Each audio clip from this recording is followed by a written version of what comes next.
Aujourd'hui, la journée était longue. À vrai dire, j'ai l'impression d'avoir passé 3 jours en cours.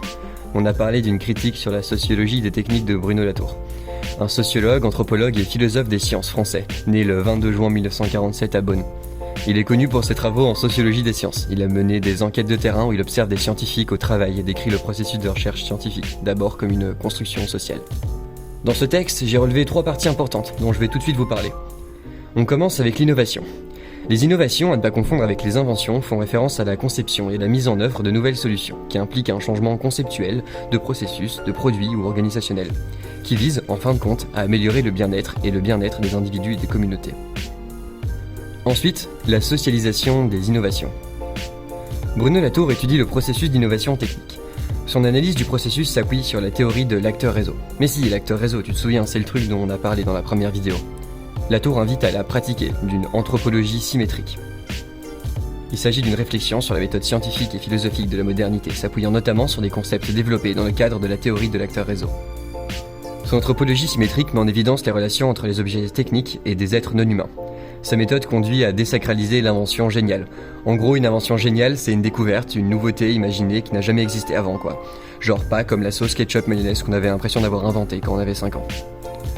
Donc en fait, il désacralise l'invention géniale en montrant que la réussite scientifique est affaire d'enrôlement. Chaque objet technique résulte d'un travail humain et de tactiques de positionnement. Il y a donc une construction sociale des objets techniques. D'une part, via la non-neutralité de ces objets. La société humaine se munit d'artefacts médiateurs d'interaction sociale.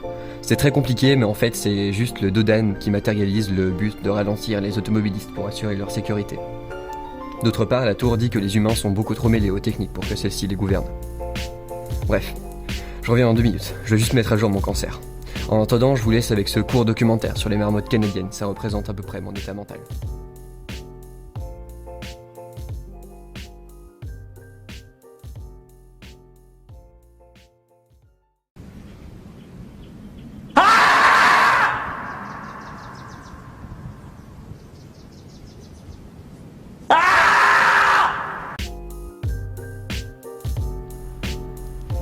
Pour continuer, on va parler de la religion. Alain Chenu n'hésite pas à écrire que par la technique, l'homme devient co-créateur du monde avec Dieu. Mounier voyait la puissance des techniques sans borne. Pour lui, la nature s'offre à recréer par l'homme. La technique permettait donc à l'homme de poursuivre l'œuvre de Dieu. Cette conception religieuse de la technique humaine inspire les travaux du Centre catholique.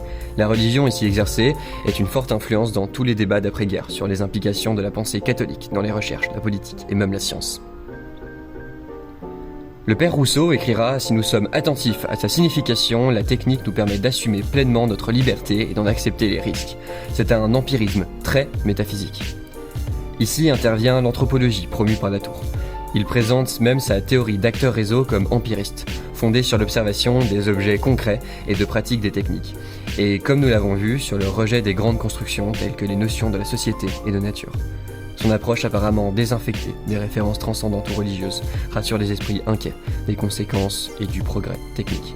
Bref, Latour était religieux. Trop religieux.